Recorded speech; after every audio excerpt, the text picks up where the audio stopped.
something. Nadali ako sa tintahan ng motor. Uli yun. Royal Plaza. Ay hindi, malaki na nila yun. Basta alam ko may Royal something. Yun, pakabig ng gate nakalimutan ko. Thank you.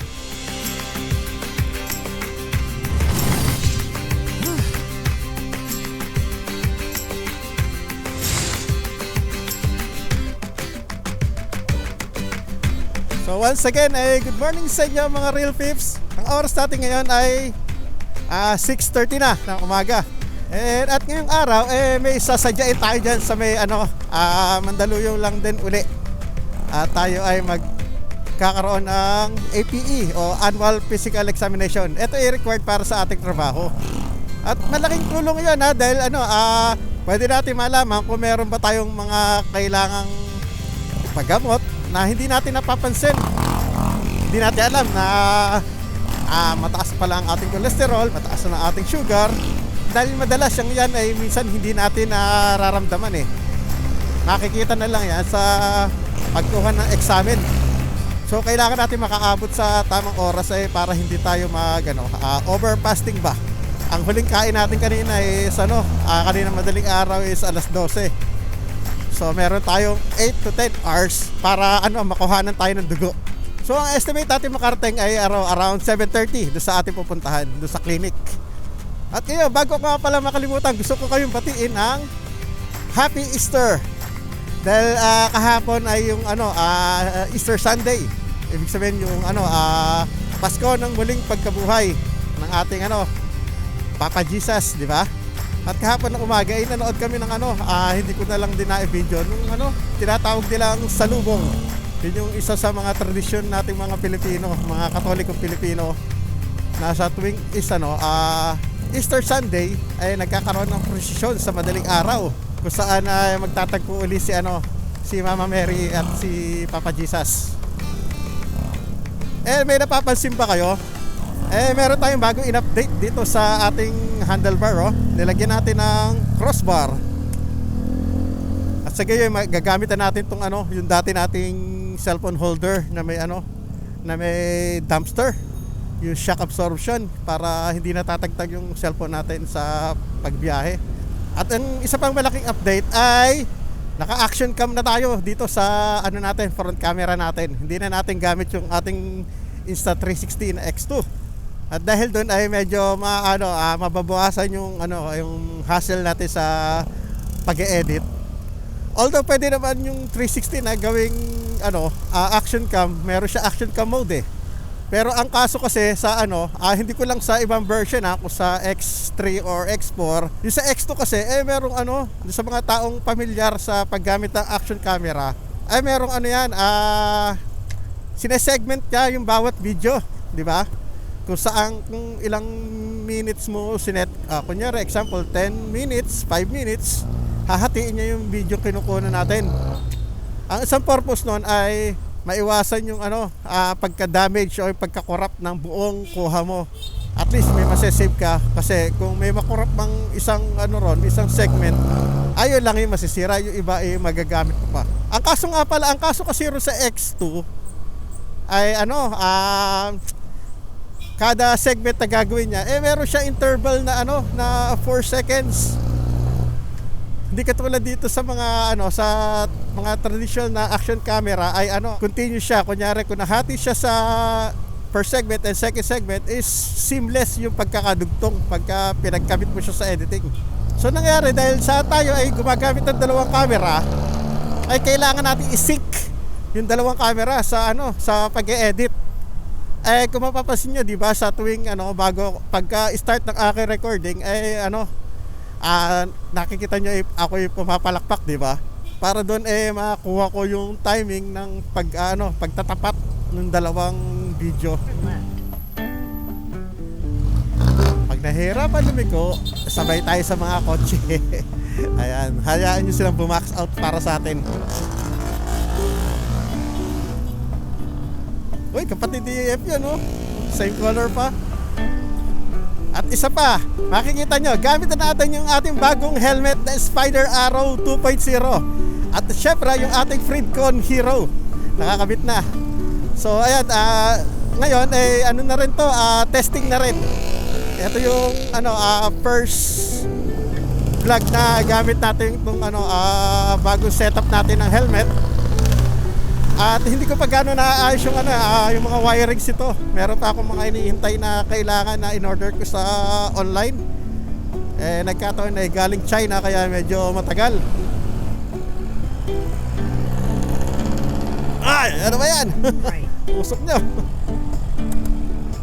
So ayun, ano ba verdict natin dito sa bago nating helmet na Spider Arrow version 2? So first time natin gumamit ng modular.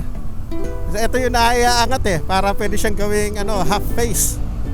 Para sa akin na first time makagamit ito at ako'y nagbablog habang nagmumotor, parang medyo pala complicated at bubusisi.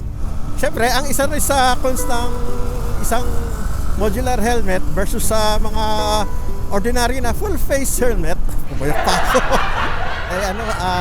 May additional weight siya, mas mabigat. Eto sa nabili kong ang pasunod, ang kasama niya stock na lens ay tinted na black. Tapos meron siyang pasunod na clear. Eto, yun yung clear yung kinabit natin ngayon.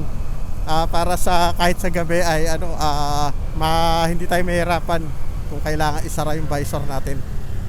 And meron naman din siyang secondary visor sa loob. Yun yung pwede natin gamitin pagka medyo nakakasilaw yung araw.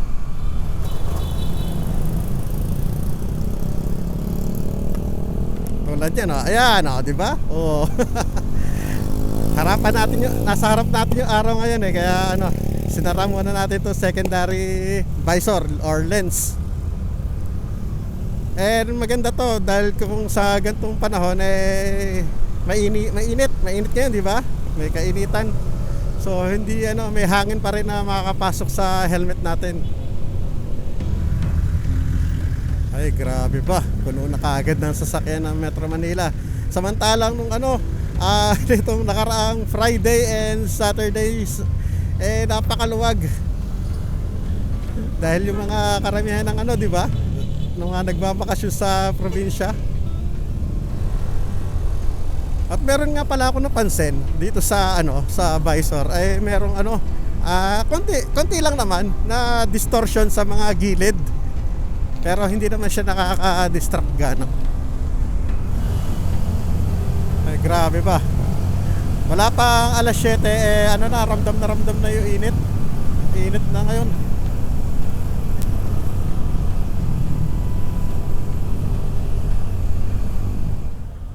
Bakit? Pagka dito sa area na to lagi ako nawawala ng GPS. So nawawala yung signal dito, hindi makita yung location. So pangalawang beses pa lang naman nangyari sa akin dito pagka dito ako dumaan.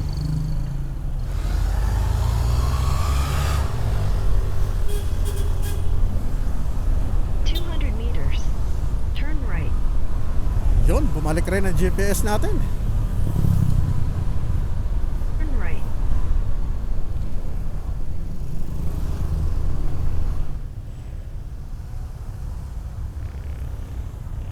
Dito ba ako? Sorry. Dito pala ako pinapakanan.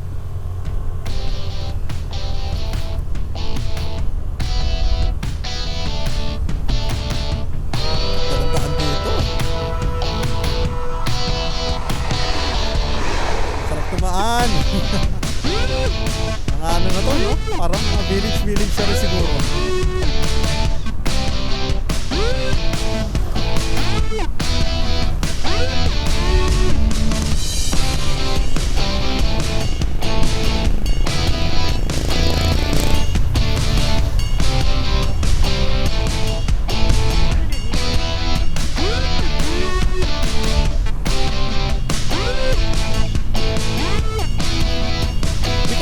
Part na to ng Ortigas.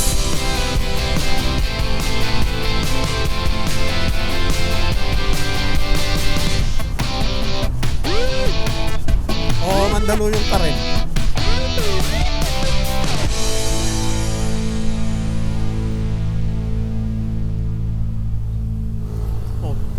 update tayo. Nandito na tayo sa Ortigas Avenue. And sana wala tayong daanan traffic. Pero para kanina nakita ko sa Google Map may portion na mapula. Mukhang wala naman. Mukhang gawa lang siguro ng traffic light yung nagiging pula. So meron pa tayong 30 minutes and 3.5 kilometers. So makakarating tayo ron on time.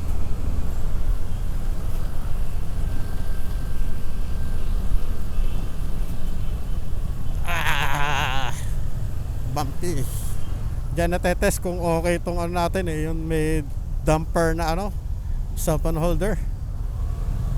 Dalawa yung naging ganyan ko. Yung isa binigay ko sa kaibigan natin. Pero itong gamit natin ngayon, ang brand ay Rock Bros. Yung binigay nating isa is SEC. Yung isang yun merong merong kabitan pa ng action cap. Kung ganito lang sana yung mga kalsada lahat sa Metro Manila, yung may mga ganyang puno. Hindi ganun kainit. Ba't direkta tong sa Kala ko yung bike lane direkta rito sa sa footbridge. Back to normal ang mga Pinoy ngayon. Tapos na ang long weekend. Balik na lahat sa trabaho. Ang oras natin ay 7:28. Medyo na-delay pa tayo ng ilang minuto.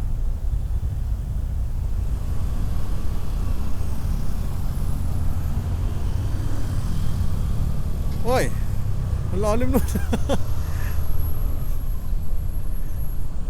Kinabahan ako ron Oh, saan tayo pinapadaan?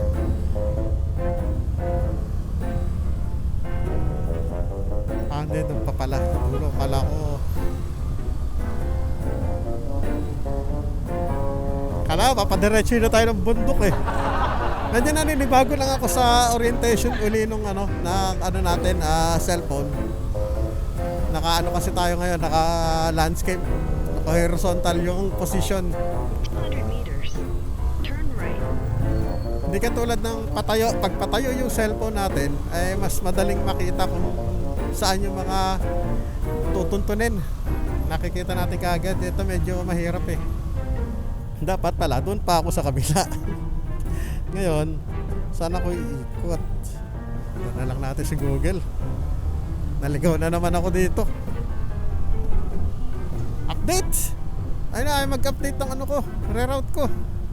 Wala, diretsuhin ko talaga yung kanto. Ito kasi one way.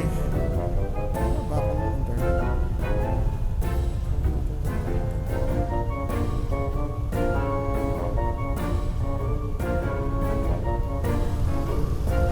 pwede pala ron. Wala ko one way lang. Hindi ko sikita kanina. Balik tayo rito. Kaliwa tayo, kaliwa. Balik tayo ron sa kabila. Dapat natin dadaanan. Pag dito kasi dumaan tayo, mas mapapalayo tayo Ang weird, hanggang ngayon hindi ko alam kung bakit walang internet tong phone ko. May load pa naman to.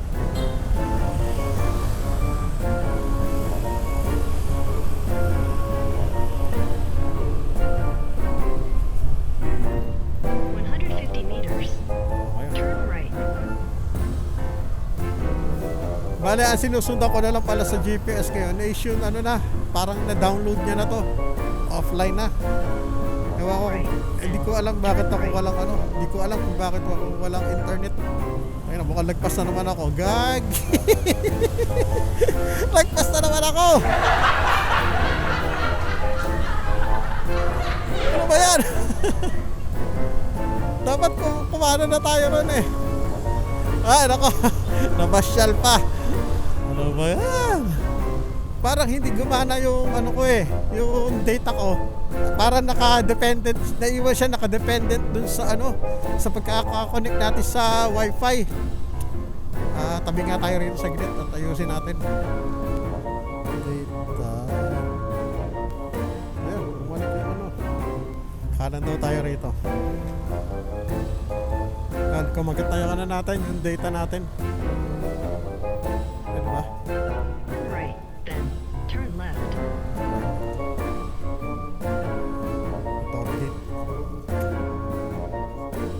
Then, naligaw ako eh. Pinapaikot lang po ako. Lumagpas kasi ako eh. Nawala yung data ko kanina. Dito. Ay, lumagpas na kayo, Oo, sir. lumagpas nga ako eh. Paano kayo, sir? Dito na ako naggaling kanina. Lumagpas ako. Ruby ba ito? Oo. Kalimutan. Ito kasi private yata to, no? Ito yun, sir. Oh. Ayun, U-turn po kayo dyan. Oo. Thank you, salamat.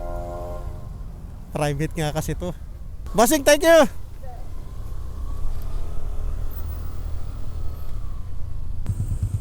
At buti na lang eh, maaga-aga pa tayo. Maaga-aga tayo nakaalis. Pahamak tong ano eh. O yung cellphone ko. Eh dapat pala ay kailangan bago ako mag-start ng navigation ay bumitaw muna ako sa wifi sa bahay. Pag kumonek ako ng Google Map through wifi is ano na yung data na kinuha niya through ano pa lang through sa connection ng wifi ay yun yung susundan niya. So hindi siya magre-rely sa ano sa ano ba tawag dito? Sa data. I think pwede na yata dyan. Kasi ito mga kakaliwa to oh. Pwede na. U-turn. Tingnan mo. Kung saan na naman tayo dadalhin ni ano? Turn right, then turn right. Saan na naman tayo dadalhin ni Google? Naging ano tayo masyado dependent tayo kay Google Your Map. destination will be on the right. Tingnan mo. Ako rin nakahanap, hindi naman ikaw eh. Ayan, sana maluwag yung ano natin, yung pagpaparkingan. Andito na tayo. Mamaya na lang ulit dahil bawal ang camera doon sa loob ng clinic syempre. Tapos na tayo. Well, nabot tayo na ng oras ba? 9:40. Ang oras tayo dumating ko 7:30. So ano rin, mahigit sa oras na yata. Okay, tapos na tayo magpa-medical. And syempre, pagkatapos nun ay dahil nga nag-fasting tayo, kailangan masarap yung pagkain. Hanap tayo ng makakainan along the way. Kailan natin makabalik ng mabalik pa tayo ng bahay dahil meron din pa tayong hindi naman tayo nakalib. Meron pa rin tayong work. So diretso tayo trabaho. So ano kaya masarap kainin?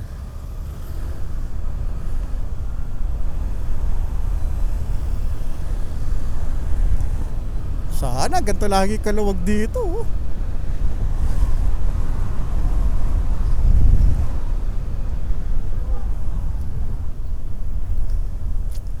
Dito alam na hindi na tayo maliligaw kahit wala na tong aid ng mapa. Eto Shaw Boulevard to eh. Ay di pa, kabila pa pala.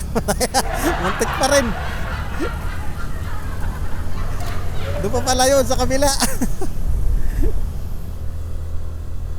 Okay, nandito na tayo sa Malabon. At ito, umaambon na nga. Naalala ko may kinainan nga pala kami ni Sep dyan sa may bandang Concepcion. Nung after namin mag-camping, naisip ko rin na masarap palang mag-steak. Magsisisling steak tayo.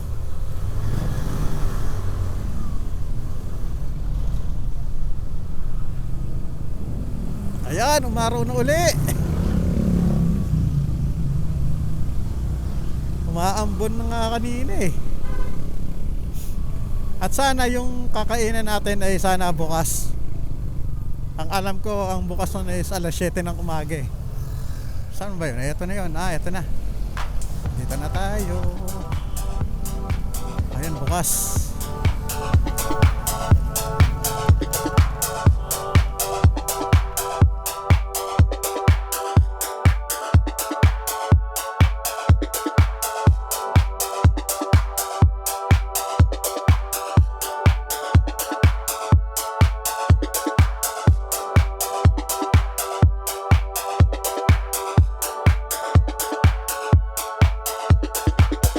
So ang in-order natin ay T-bone steak. Tsaka nag-extra rice tayo. Yun lang naman. Tayo lang naman mag-isang kakain. So ito yung mga menu nila. Para sa mga rice toppings, budget meals, at yung house specialties and sizzling steaks nila.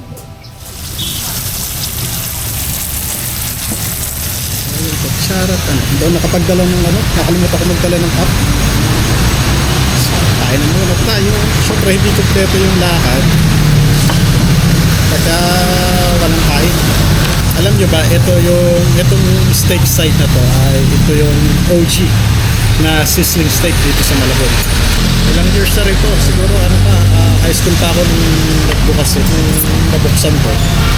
Hanggang ngayon is going strong pa rin. At hindi nagbabago yung lasa ng recipe nila. Isa sa mga nagustuhan ko rito, bukod yung sa steak ay yung gravy nila. Ay, nako, panalo, sarap. Kain muna tayo.